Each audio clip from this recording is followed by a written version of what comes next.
Cup of Joe with Grandpa Dez. Hey, Aaron, how you doing?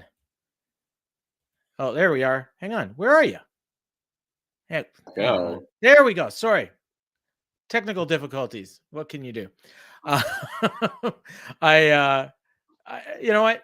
I that's never happened before. So you're the first. So how you doing?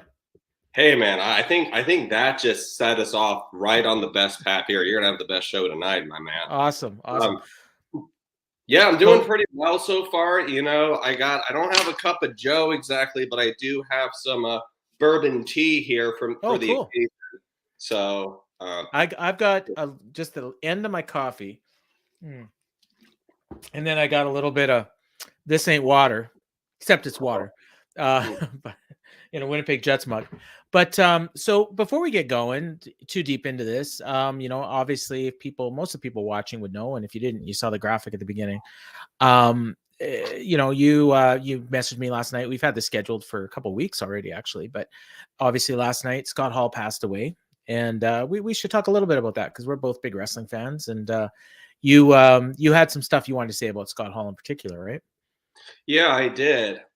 So first of all, it seems like whenever I'm on these shows, a wrestler happens to pass away. I did a show like with David right around the time where Brody Lee passed away. So this Oh is just wow. Okay. Yeah, this is kind of just my thing. I seem to pop on when this happens. Unfortunately, hopefully we could do it in Yeah. better circumstances. But I actually had the privilege of meeting Scott Hall a few years back at a convention in Philadelphia. Um, and basically, this was, if you remember, they just had did the like one of those special old school Raws, and Scott Hall like made his return at like I think it was Okay. the Manhattan Okay. Center, right? Yeah, they just showed the highlights of that last. Yeah, so it was like the week of that, like right after that happened. It was like the Saturday, or it was either the week or the following week, but it was really recent. And I got into a conversation with him about it because I don't know if you remember, but they Brock cut his Yeah. entrance right Yeah. when he Yeah. was coming. And Mhm. I brought that up, and I was like, I can't believe they did you dirty like that, Razor.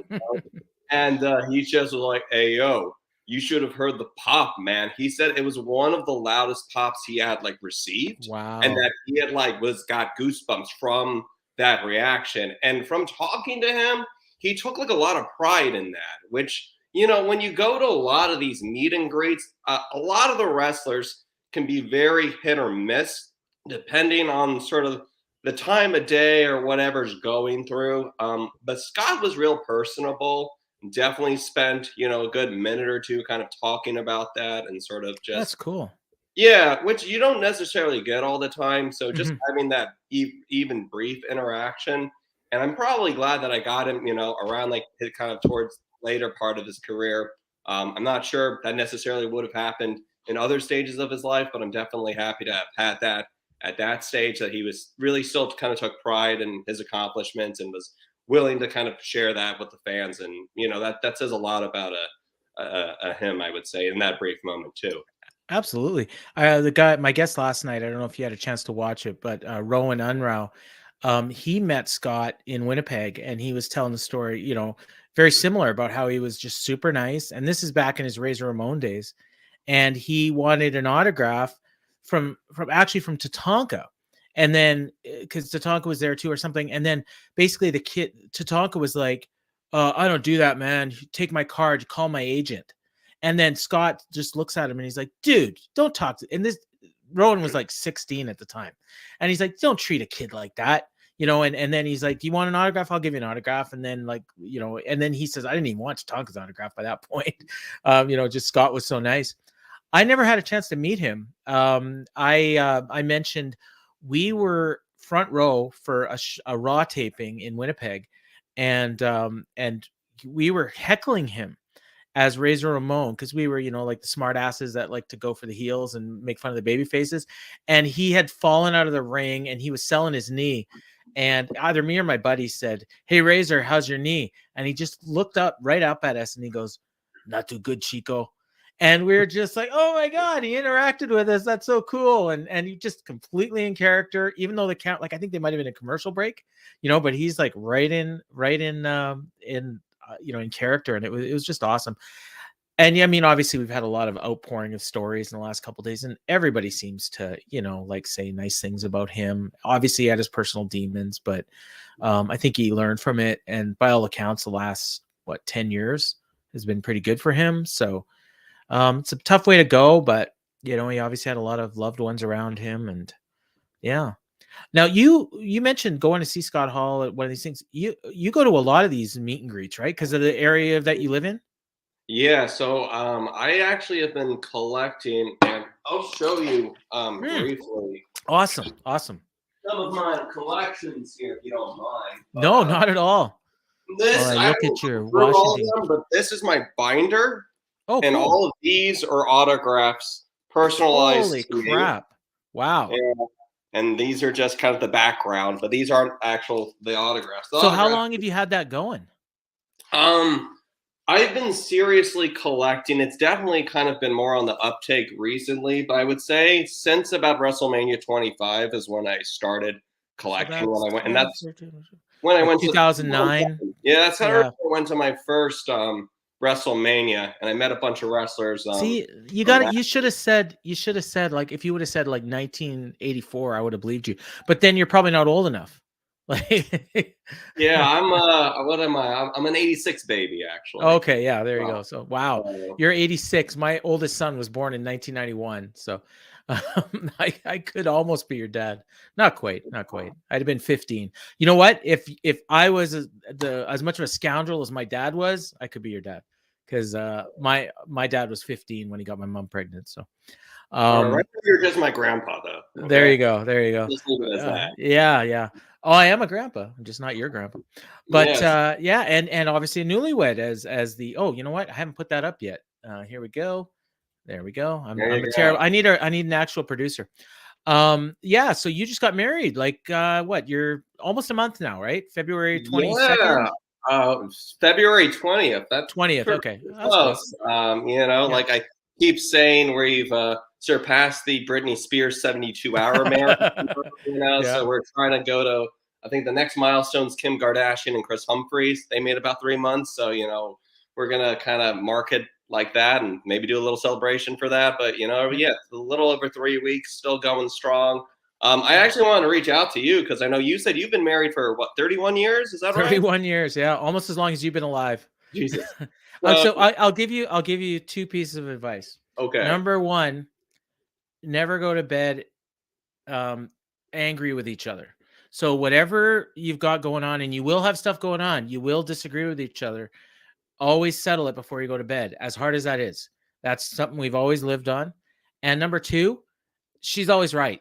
Like, even if she's wrong, she's always right. If you accept both of those things, you'll have a long, happy marriage. I can tell you that. And even when she's not, and she won't watch this, so I can tell you there's a million times when she's not right. But you know what? She's always right. and I just, I live with that. And then the other thing is, as she told somebody, she was telling me today, we just went on. Oh, the other thing, make time for yourselves. So even if, you're at 35, so you might still have kids, down the road. Make sure to take time for yourselves. So my wife and I go out once a week. Tonight was actually date night. So we just got back. We went for supper.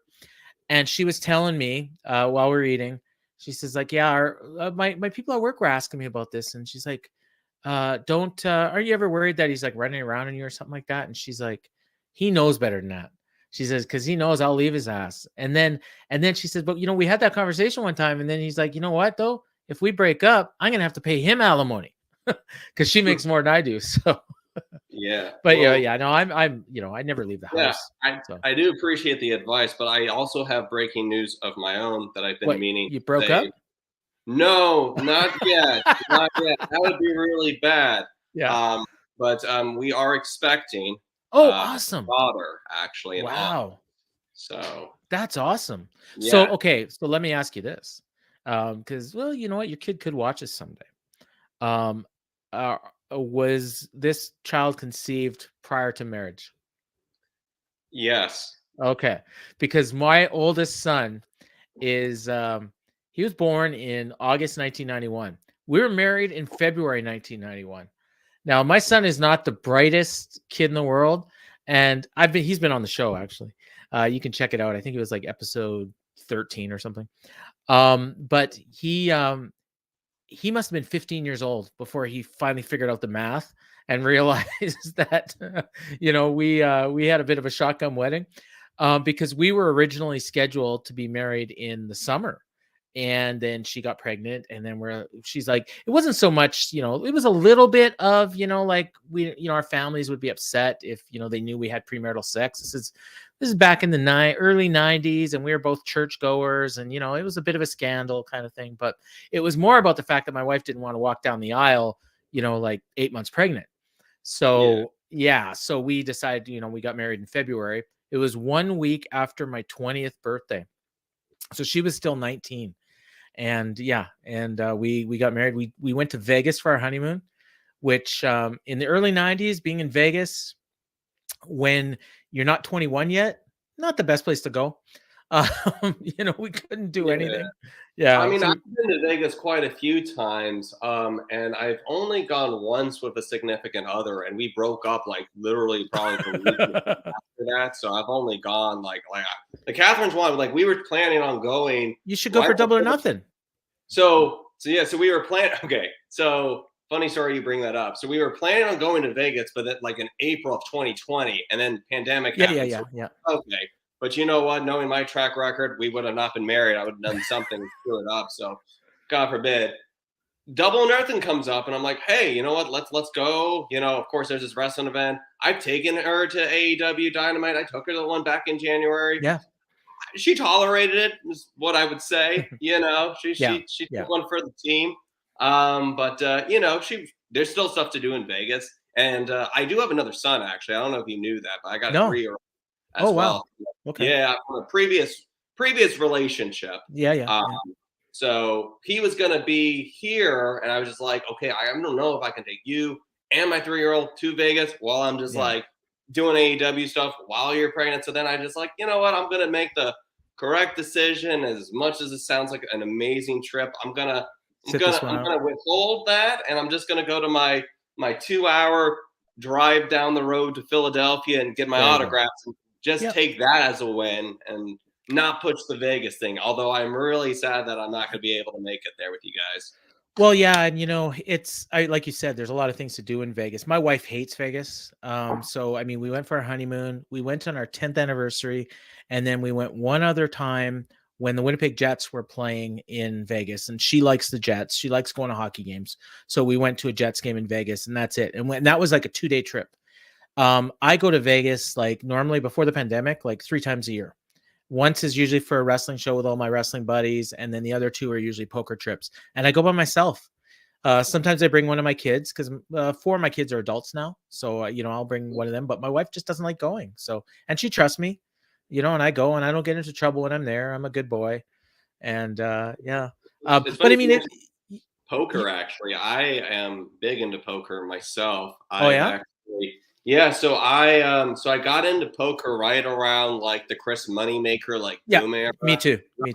I was in college, and so we would have all these like different, like me and my buddies would do like $5 tournaments, and then we'd escalate to $10 to $20 like cash games, like 3 or 4 times a night, and I was terrible at it. I'm gonna be honest. The first year, I don't know how many $5 that could have gone to my Taco Bell fund down the road that I just gave away. For shoving 2 cards that were suited with like 20 big blinds pre-flop. And the game's evolved so much. I actually played in my first in August. I had 3 bachelor parties, by the way. Okay. Not because I'm that popular, but because I didn't want my groups of friends mixing with each other. Gotcha. So I did one in Atlantic City, and in New Jersey, you can play online WSOP poker tournaments for a bracelet.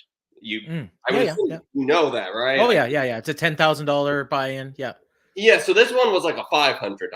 Okay, because I'm not Mr. 10K. No, but you're winning a tournament you win the tournament, you get into the $10,000 tournament. No. So you know how they have like, so it wasn't like a satellite event. Oh, gotcha. Okay, so you're just playing like a sit and go to get us. Yeah. It was a multi-table tournament. It's called WSOP.com, and they actually give out, like, it's an online thing that they did because of the pandemic, because they weren't doing like live tournaments. So the rule was you had to either be located in Nevada or New Jersey to have access to these events. It was like one event a month. I know what you're talking about now. So when you talk about a ticket, you're talking about you're basically getting a buy-in to a bigger event if you win these smaller event. So they had those, but this was a $500 event, and the top prize actually was $150,000. Oh, wow. So it wasn't, okay. Yeah. So, and this was an online event. This had about 1,600 people, and I think that included rebuys. My buddy lasted maybe a little bit over an hour. I lasted about 4.5 hours. And those of you who have played online poker, that's pretty good. A lot of hands. Yeah. That's like getting into the second day in a big Vegas tournament. Yeah, no, Yeah. it was. Yeah. And I was like maybe 200 or 300 out of the money. I think I finished at like 535th, and it was That's like not bad. 80. Yeah. You know what I lost with, though? I just got to tell you the hand real quickly, and we can get back to Yeah. things. But because you're a poker guy, so maybe you can tell me if this was just. So basically, I had about maybe 20-ish, again, big blinds. I got dealt pocket queens pre-flop, under the gun raise like 2x. I popped it about 5x, and then the button, who was pretty aggressive but also a big stack, just jams his stack all in with still player stack behind, and he's like the big stack. Everyone folds. It goes to me. I use my time. Insta call, yeah. And I don't insta call. I actually think about this, and I'm just like thinking about the money. Before you tell me how it finishes, I want to tell you what I think he had. Yeah. I think he had Jack Ace suited. Why do you think that? Just sounds like a play a guy on the button would make. Okay. So I tank and I make the call for my tournament life, and he has pocket aces. Oh, wow. Okay. So I don't think there's anything I could do in that spot. No, nothing. I had a similar thing. It was called the Manito Open. It was $1,000 buy-in, and I had a little bit of money, so I bought in. This was like the year before the pandemic, so probably late 2019. And I'm actually leading the tournament after about 4 hours. There was like a reporter, like an online reporter, came and talked to me and everything. And then and I was playing really aggressively. And then once I got the lead, I started to calm down. And then I had a hand where I had pocket kings. I got it in pre-flop against the second biggest stack at the table, who had pocket tens, like pre-flop. And then he hit the set, right? I mean, nothing I could do. I did the right play, everything. So then I work my way back up. I get all the way back up. And then I had a similar hand to what you're talking about. I had pocket kings.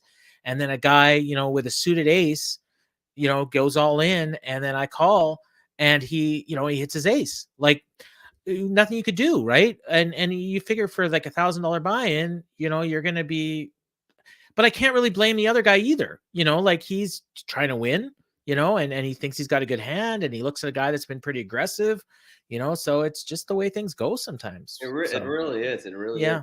You have a good representative in Daniel Negreanu to represent. Yeah, absolutely. Community. He is definitely on my list of, if there was ever, like, I know I go to these wrestling conventions. If there was ever like a poker convention, I would, to meet some of these guys. The only one who I've met is Johnny Chan.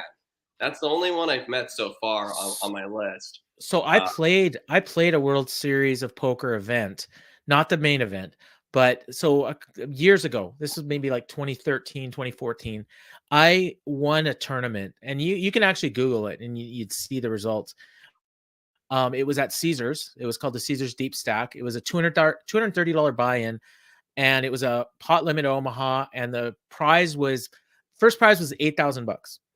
And so what happened was we got to the top 3, and I was leading. And the problem is that if you're from Canada and you're playing in Vegas, if you win a pot, or if you win a jackpot or a pot or anything over 8,000, the casino automatically takes 30% for taxes.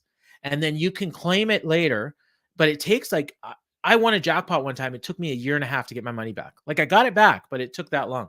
So anyways, we're sitting there. There's 3 of us. The guy that was in third was from the States, so he's not going to lose any of his money. I was from Canada. There was another guy from somewhere in Europe. So we decided to chop. and we did it so a way that I got the biggest share. Like the guy that was in second got the second, the guy that was third. But we did it so that like I literally took $4,995. So I wouldn't have to pay the 30%. Yeah.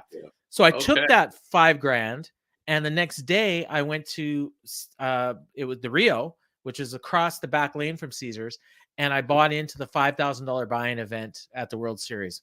Played for 2 hours, and there was I met a couple of fairly well-known people. The one guy that I remember that I played a lot with and I played a bunch of hands with, his first name was Maurice. I can't remember his last name, but he actually was a kind of an up and comer.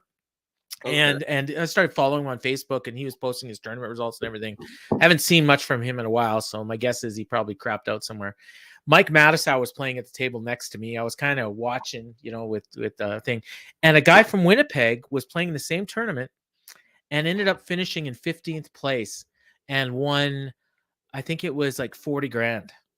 So and I also have, so by the way, I had no idea we'd be talking about poker over here. That's okay. So that's cool. My mind a little bit here. That's what I told you before. I have no idea where the conversation is going to go. So I have a Mike Madison story that I actually do need to share with you. So for my groomsmen, I gave each of them a personalized cameo, like from a different person based on like their interest. Yeah. So one of my friends is also a poker player, and I found Mike the Madison. I was like, let me do him for this guy. His video was, I would give it a C- in terms of effort. Like it looked like he was strung out or something was going on, and everyone else was fantastic, but he just had like very like low energy. It looked like he'd been up all night. He didn't really he messed up our names. Like, where he said, this is for Aaron, this is Alan. He kept switching our names. And he didn't say things that I asked him to say, and just added his own other stuff saying this message makes no fucking sense.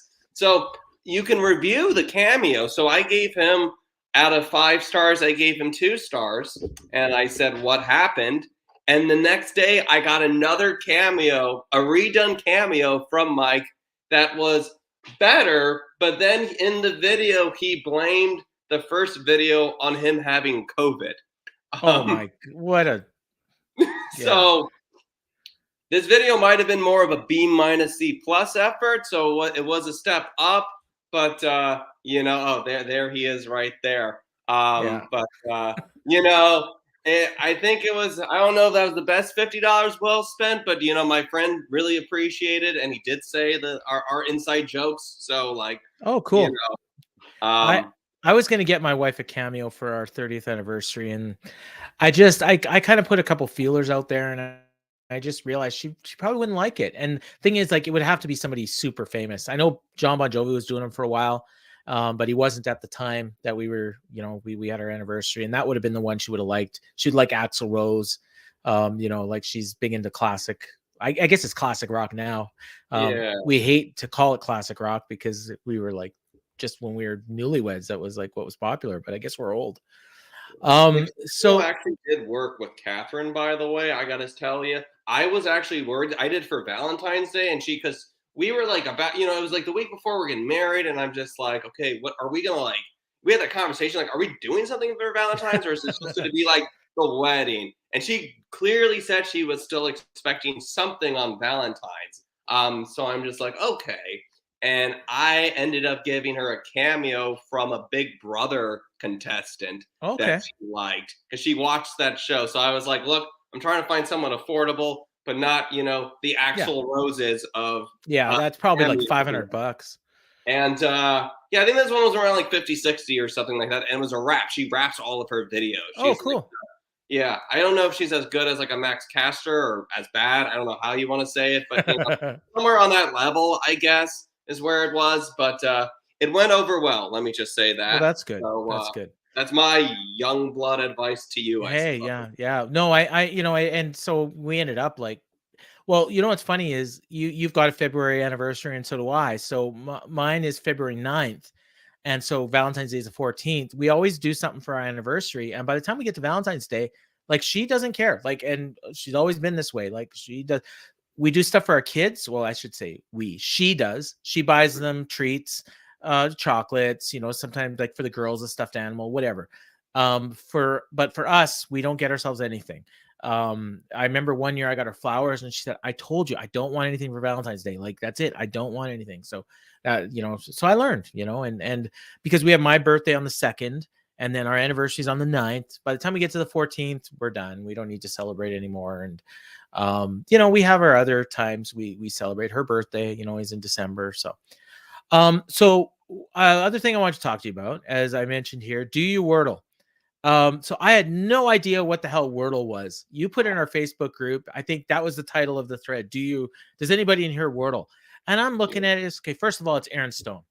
And it's like, and you've got a, bit of a reputation in our group, and it's fine. I've always got along. Proud of that reputation, by the way. I am so proud of that reputation. There you go. Well, I've always got along with you. So I think we've probably had a word or two against each other. You know what? You need to have a heel in the group once in a while. And you know what? I feel like I fill that role quite well. And, the heels can give back once in a while. And I think the world definitely has been a growing thing in our group. There you go. So so you got this Wordle thing, and I'm like, I have no idea what the hell this guy's talking about, and I just move on with my life. And then I start seeing these posts, and it's these little graphs, and there's like green dots, and there's black dots, and there's white dots, and I'm numbers, and I'm like, what the hell is going on here? And then so finally, I just commented in the thread, and I'm like, I feel like you guys are all speaking a different language than me. And then somebody's like, Google it, and I'm like, you know what? F you. And I mean, you talk about Google it. I mean, you saw what happened last week when I didn't Google something, right? You saw the Twitter stuff? Yeah. So, so I was finally my friend Ryan explained it. He said, Google it, because then you'll actually understand it, because I won't be able to explain it to you. So fine. I Googled it. And then I was like, oh, okay. So then I clicked on it and I'm like, okay, what do I do? And it was pretty easy. Like, I mean, wasn't too hard to figure out what was going on. And so I've been playing, ever since. And I think I'm at 52 days now. I haven't missed one yet. There's been a couple close ones. There was the one day where everybody had like the last 4 letters by like the 3rd guess. And then there was like 6 choices you could have made, but only 4 guesses left. You remember the one I'm talking about? You know what? They all at this moment just like kind of like blend together. And I think the last 4 letters were like ATCH. So you could have match, patch, catch, latch, satch. Like there was a ton of different choices. And I'm sitting there on my 6th guess, and there's 3 possible choices, and I've only got 1 guess. And I just guessed and I got it. I don't remember what the word was. I might even be wrong about the ATCH, but there's sometimes you do it and you're like, you pick a letter and boom, boom, boom, boom. You're done in like 30 seconds. Other times you're staring at this freaking thing for like 15 minutes trying to figure out, what the hell is this word? But I've got it every time so far, so I feel good. Man, I'm going to keep rooting for you on that and seeing those. Well, you missed because you got married, and so you have an excuse.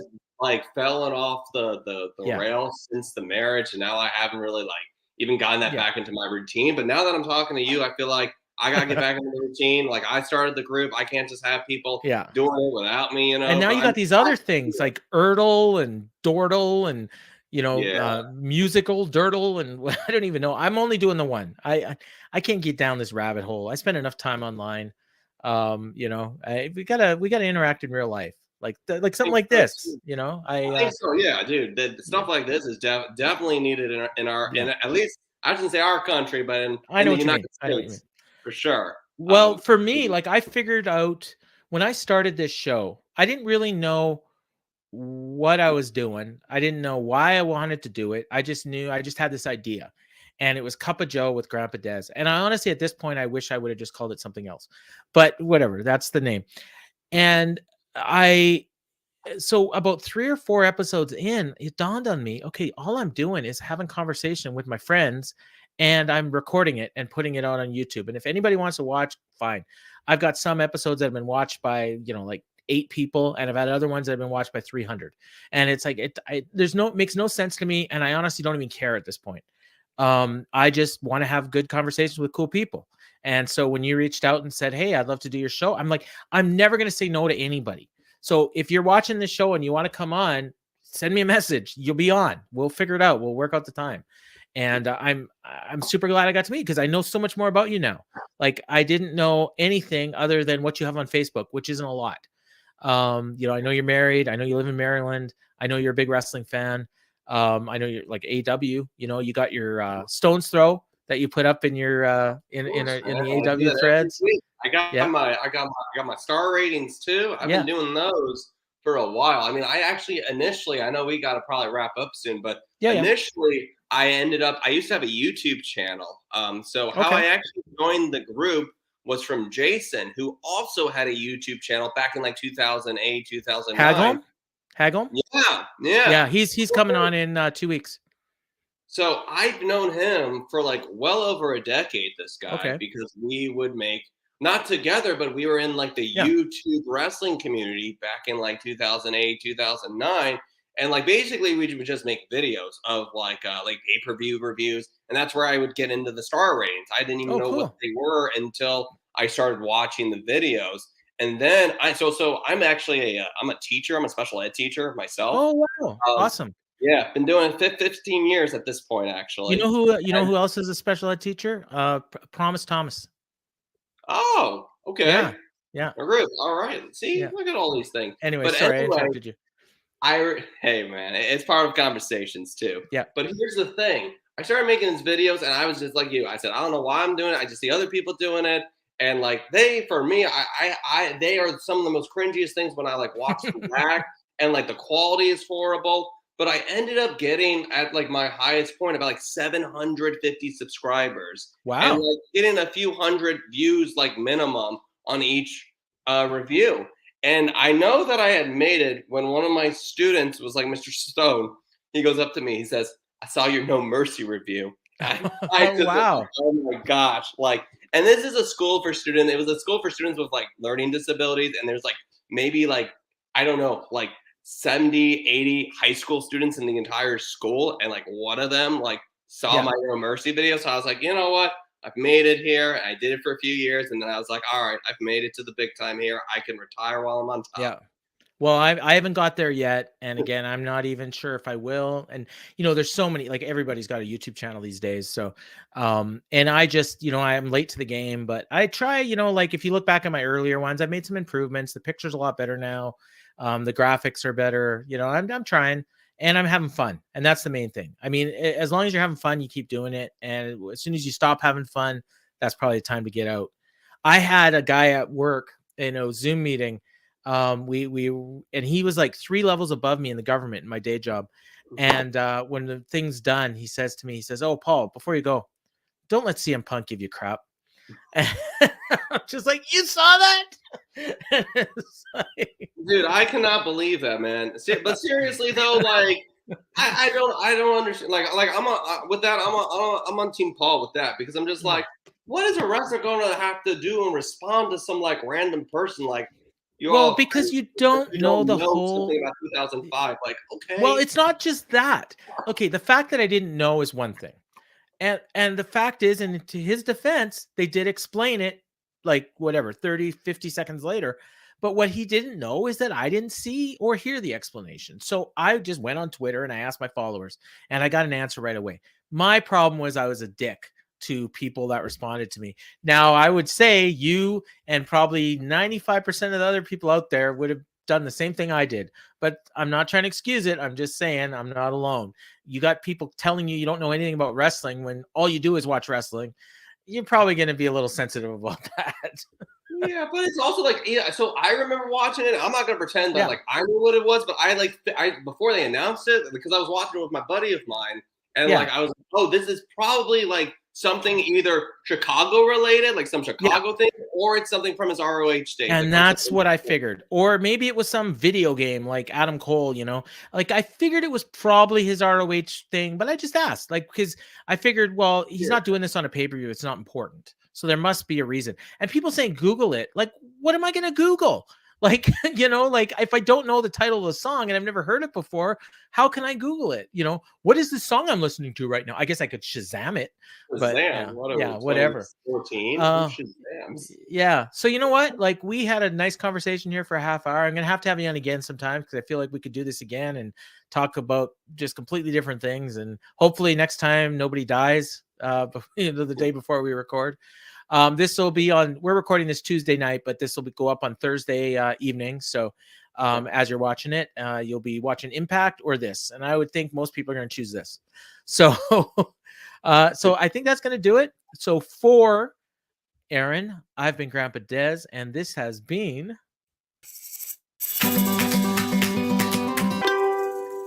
Cup of Joe with Grandpa Dez.